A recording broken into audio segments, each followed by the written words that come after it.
అమలవుతున్న ఏ పథకం గురించి ఏ కాంగ్రెస్ పార్టీ ఎమ్మెల్యే కానీ మినిస్టర్ కానీ మాట్లాడట్లేదు. ఎక్కడ మాట్లాడితే రేవంత్ రెడ్డికి పేరెత్తదో అని చెప్పేసి కొంచెం కుంచిత మనస్తత్వం కూడా కనబడుతున్నట్టుగా ప్రజలు అనుకుంటున్నారు, నేను అనేది కాదు.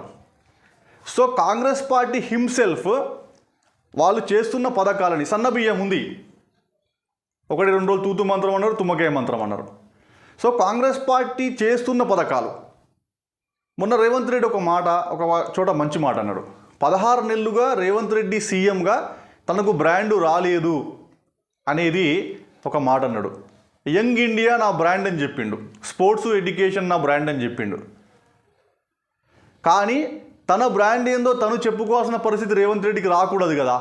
ఎమ్మెల్యేలు మినిస్టర్లు చెప్పాలి కదా సీఎం చేస్తున్న పనికి ఇది అని. కానీ కాంగ్రెస్ పార్టీలో ఎవరు కూడా రేవంత్ రెడ్డి చేస్తున్న పని కానీ కాంగ్రెస్ పార్టీ విధానాలను కానీ ప్రజలకు చెప్పట్లేదు. చాలామంది ప్రజాప్రతినిధులు ప్రజలతో సంబంధం కలిగి లేరు ఇప్పటికి, ఇది ముమ్మాటికి వాస్తవం.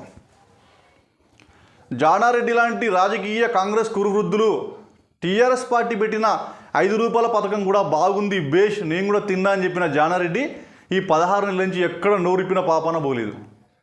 ఎక్కడ ఏం మాట్లాడితే రేవంత్ రెడ్డికి పేరెత్తదో అని చెప్పేసి వీళ్ళు లెక్కలు వేసుకుంటున్నారు.